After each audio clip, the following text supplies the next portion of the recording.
¿Alguna vez te preguntaste por qué le dieron de beber a Yeshua vinagre en la cruz? ¿O por qué murió en una cruz? Esto y más descubriremos en el programa de hoy. Bienvenidos.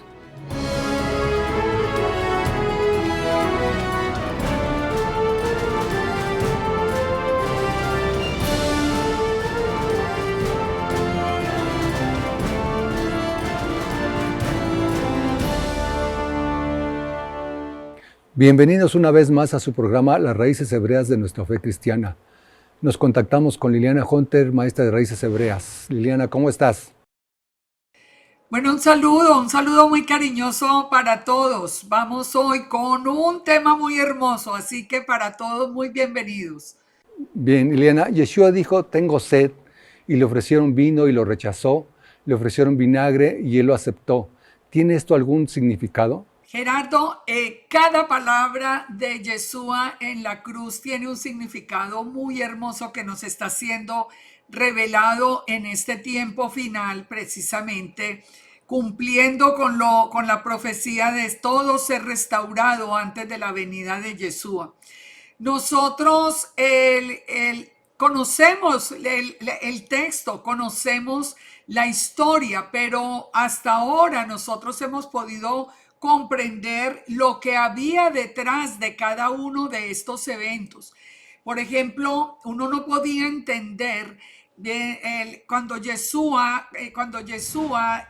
dice que tiene sed, ¿por qué le pasan vinagre? O sea, uno pensaba si era maldad de parte de los que le estaban allí escarneciendo o qué sucedía. Lo hermoso es que nosotros hoy podemos entender todo este proceso en la Torá. En la misma Torá es donde nosotros encontramos, confirmando, como dijo Yeshua, que él había venido a cumplir con cada uno de los requisitos de la Torá.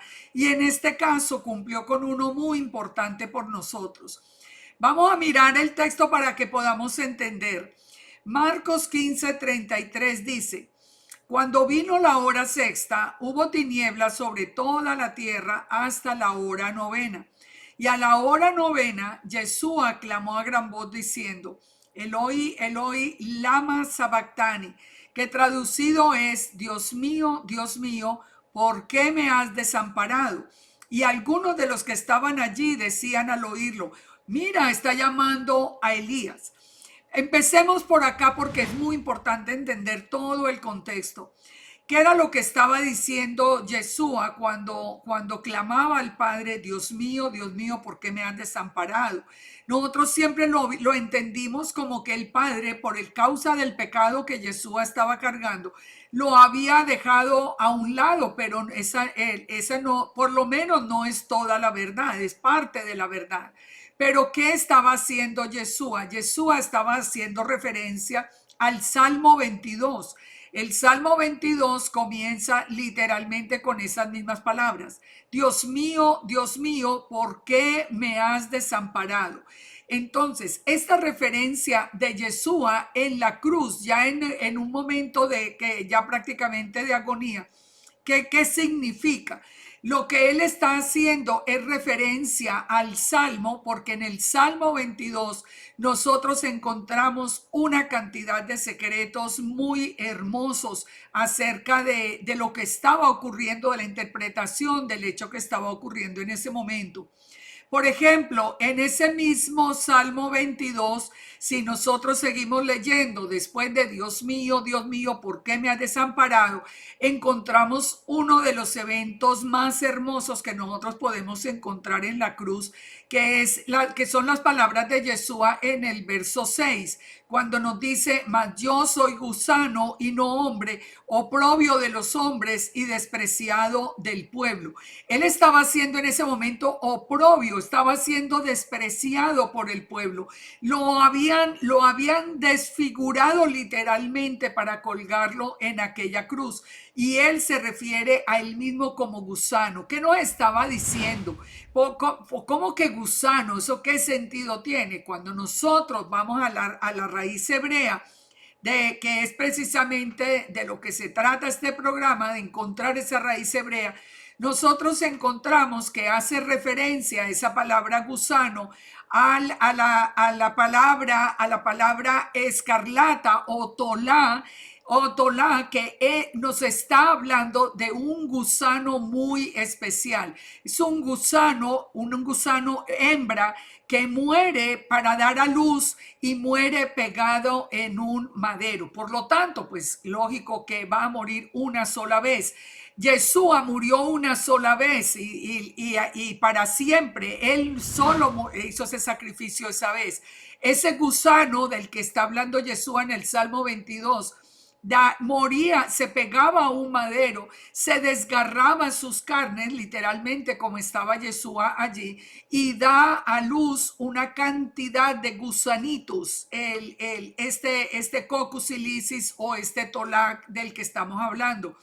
De la misma manera, Yeshua nos está hablando de que a través de la muerte de él iba a dar, digamos, como a luz toda esa casa de Israel que sería llamada de regreso. Todos nosotros, los gentiles que fuimos llamados a conocer a Yeshua y a ser injertados en el olivo de Israel.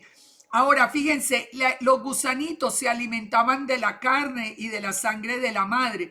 También Yeshua nos dijo que nosotros debíamos comer su carne y beber su sangre. Es decir, que aquí nos está hablando a nosotros de una revelación muy, muy hermosa que está precedida por una descripción de él en la cruz.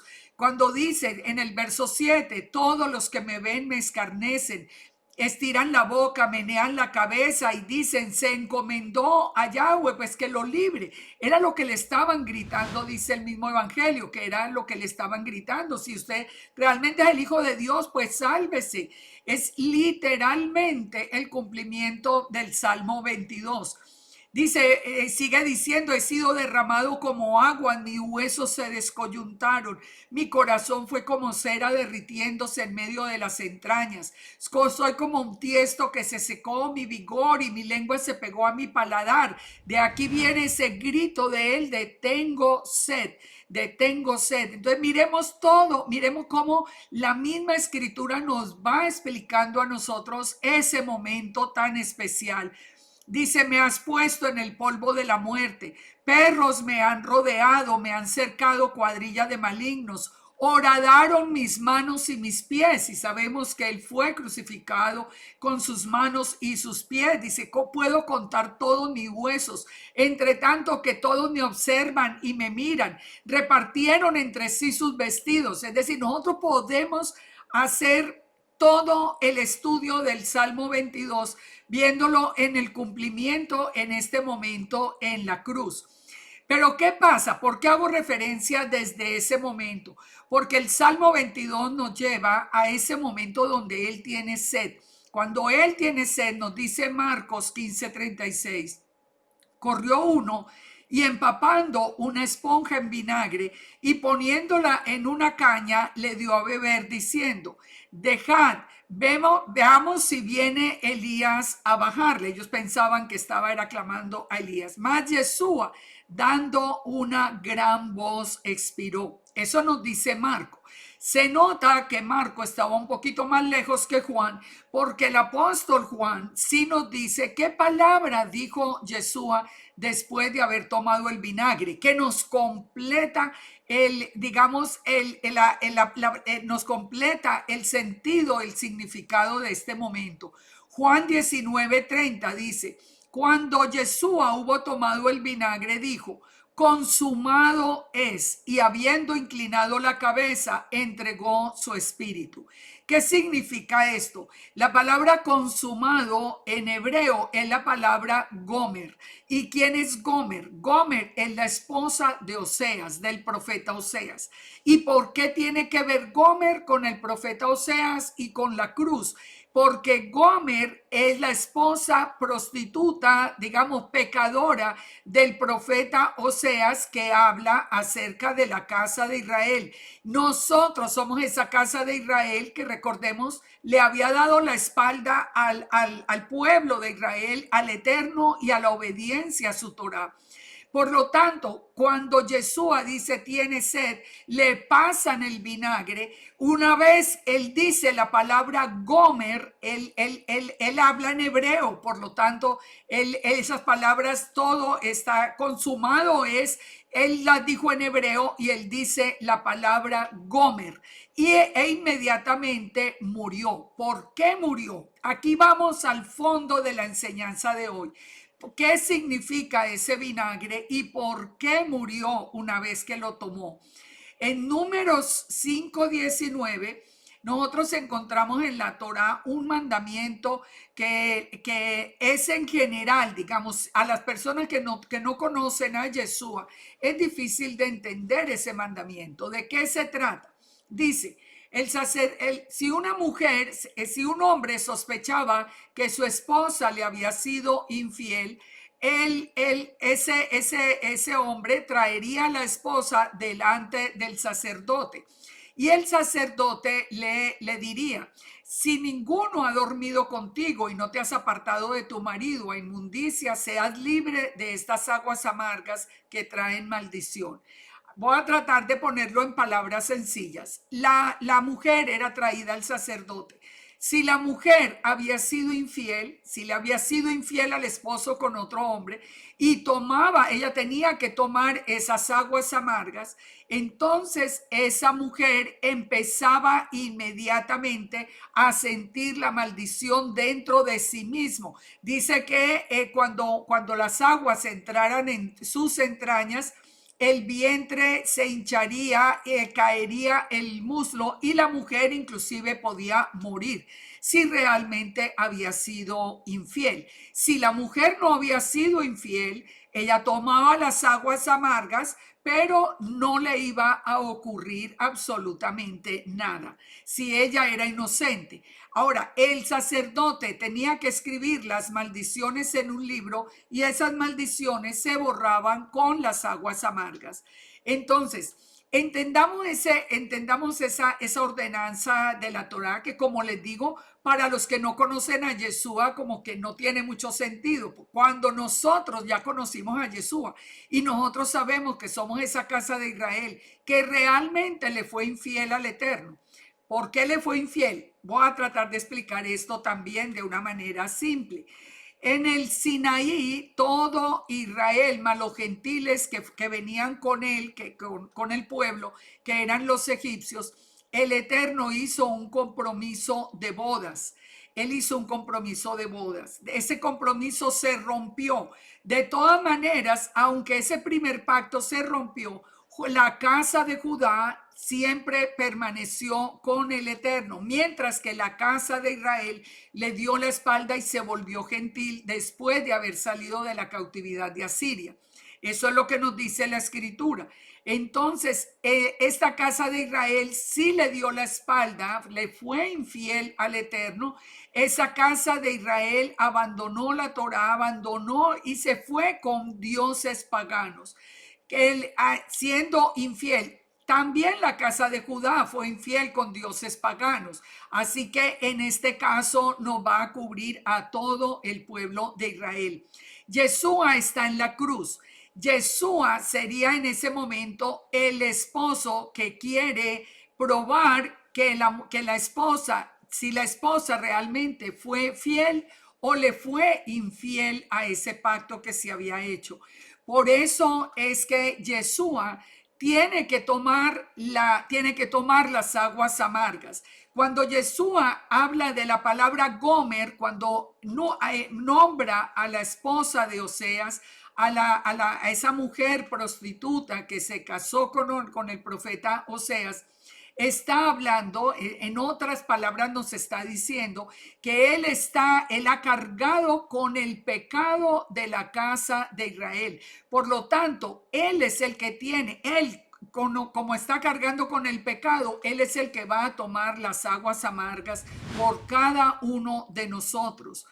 Vimos en un programa anterior, entendimos en un programa anterior que el silencio de Yeshua, a la luz de la Torá, hacía que el pecado de nosotros recayera sobre él, porque él no se defendió siendo inocente. Él nunca pecó, pero no se defendió, y la Torah dice que si la persona sabe que están mintiendo y no se defiende, asume el pecado del que está siendo acusado.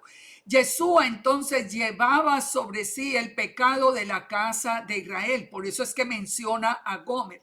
Y al tomar las aguas amargas, Él está pasando en el lugar nuestro. Él es el que está pasando por ese momento de prueba. ¿Qué pasa? Que no lo podía pasar, no podía salir adelante, porque nosotros, sí, toda la casa de Israel y pues los gentiles que nunca habíamos conocido la Torá, pues con mayor razón que veníamos llenos de pecado. Por lo tanto, Yeshua toma esas aguas amargas e inmediatamente muere. Entonces, allí lo que nosotros estamos viendo de una manera muy, muy clara es que Yeshua estaba en el lugar nuestro, que cada uno de nosotros debió haber pasado por esa prueba. Ahora, fíjense esto que es muy interesante.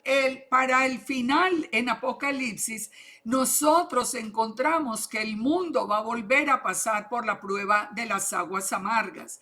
La prueba de las aguas amargas nos habla a nosotros de una estrella ajenjo que va a caer a la tierra y que va a volver las aguas amargas. Pero dice que solo unos van a morir.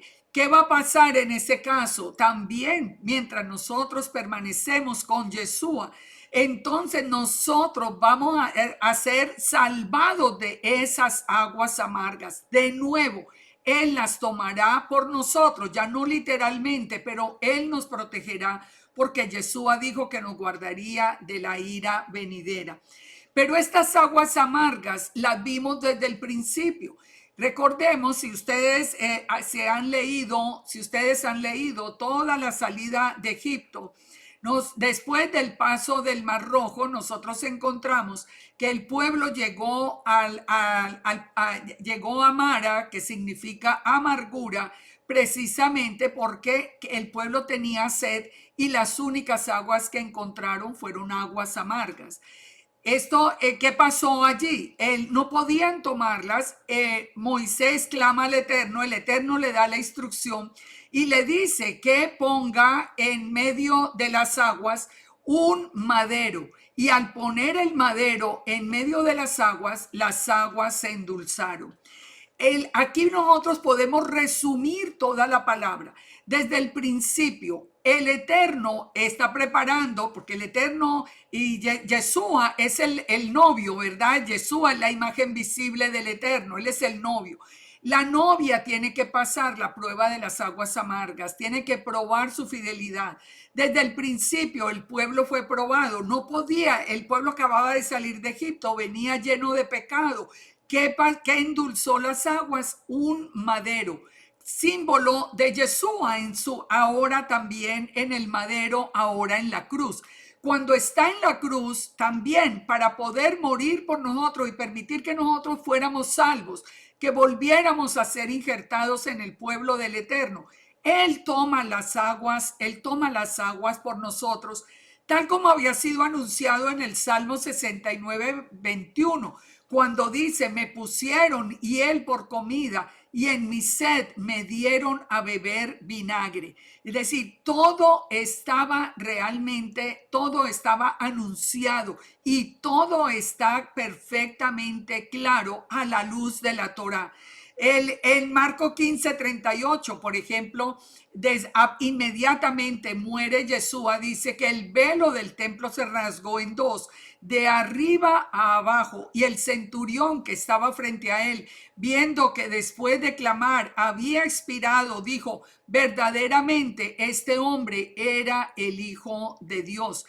Todo esto nos lleva a nosotros a entender todo ese trasfondo hebreo, por ejemplo, que nosotros que nos habíamos perdido por no conocer la Torá. Eso se llamaba el paso de las aguas amargas, la prueba de las aguas amargas, se llamaba la ley de los celos. era esa forma de probar la fidelidad de la esposa en este caso específicamente. Entonces, entendamos a través de todo este proceso cuánto amor ha habido en esa entrega de Yeshua de dar su propia vida por nosotros. Él tomó el lugar que nos correspondía a nosotros. Él recibió los azotes por nosotros. Él tomó las aguas amargas por nosotros. Él pasó a la muerte por la culpabilidad y la desobediencia de la casa de Israel.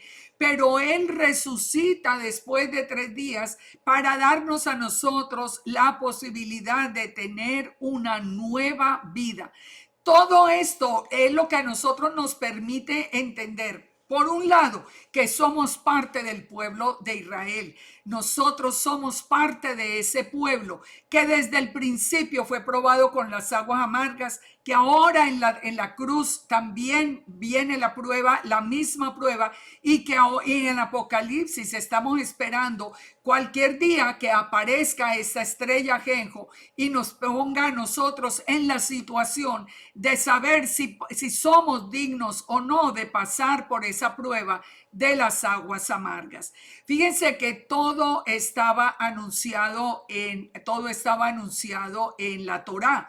En Isaías 53:9, por ejemplo, se había anunciado también algo que se cumple inmediatamente después de la muerte. Dice, se dispuso con los impíos su sepultura, mas con los ricos fue en su muerte, aunque nunca hizo maldad ni hubo engaño en su boca. ¿Dónde lo pusieron? Cuando él ya murió, lo pusieron en la tumba de José de Arimatea. Cada minuto en la cruz, cada palabra en la cruz tiene una correspondencia en la Torá. Por eso en el Tanakh en general, el Tanakh, recuerden que es la Torá y los profetas. Por eso es tan importante que nosotros volvamos al estudio de la Torá para poder entender todo este amor que el Eterno nos mostró en un día tan especial como ese. Bien, Liliana, ¿por qué ocurrió todo esto en una cruz? El hecho de haber ocurrido en la cruz es muy hermoso porque la cruz es en sí, la forma de la cruz es una letra hebrea que se llama la letra Tap. Y la letra Tap significa un pacto, porque allí en la cruz Yeshua estaba sellando el nuevo pacto.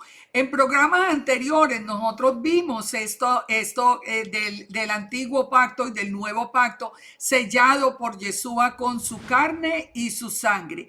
Por eso nosotros, cuando entendemos que Él murió en esa cruz, y la cruz es una letra Tap hebrea que significa pacto, podemos resumir todo el mensaje. Él estaba sellando el nuevo pacto por nosotros. La cruz era romana, la cruz no era hebrea. Por eso es que el pueblo que lo estaba acusando viene viene al pueblo romano para pedir que lo crucificaran y que lo crucificaran literalmente en el día que estaba ordenada la fiesta de Pesach, en el día 14 del primer mes hebreo. Él es crucificado, él muere sobre una cruz que, como les digo, al tener la forma de la letra Tap, allí es donde se confirma todo el pensamiento y la autoridad que tiene el Eterno sobre cada uno de los eventos. Porque de acuerdo a la ley hebrea, digamos, a la ley del pueblo de Israel, no había una crucifixión en ese momento, hubiera muerto apedreado, no se hubiera cumplido con todas las profecías que estaban anunciadas en la Torá y en los profetas. Así que nosotros, a través de cada uno de estos movimientos, nosotros nos damos cuenta cada día que el Eterno es el que tiene el poder, que el Eterno, la palabra del Eterno es verdad y que se cumple, y Él hace que se cumpla de una manera perfecta. Hemos creído en Yeshua, hemos creído que a través de su muerte nosotros tenemos salvación, que nosotros decimos, Él pagó el precio por nosotros, ahora lo estamos entendiendo. Él tomó las aguas amargas por nosotros. Él rechaza el vinagre, rechaza el vino, porque el vino es otro tipo de pacto. Él, aquí en este caso de especial, él estaba tomando esas aguas amargas porque estaba llevando el pecado nuestro sobre sí mismo. Entonces, unamos todo en un solo contexto. El Salmo 22, ¿por qué me has abandonado? Como Yeshua diciendo, lean el Salmo para que ustedes entiendan lo que está sucediendo en este momento. Y realmente así lo hemos entendido. Yo espero que toda esta revelación haya llegado a los corazones de todos ustedes de una manera clara, porque es que es tan hermoso entender esto. Nos llena de amor, nos llena de confianza, nos llena de fe y de seguridad en el Eterno y en su palabra. Bien, Liliana, se nos terminó el tiempo. Muchas gracias. Shalom, shalom. Shalom para todos y muchas bendiciones. Nos vemos en el próximo programa. Es muy importante entender que nosotros teníamos que tomar las aguas amargas y Yeshua las tomó por nosotros, cumpliendo con los requisitos de la Torá, como lo vimos en programas anteriores. En el próximo programa te invito a descubrir interesantes detalles de la fiesta de panes sin levadura. Shalom.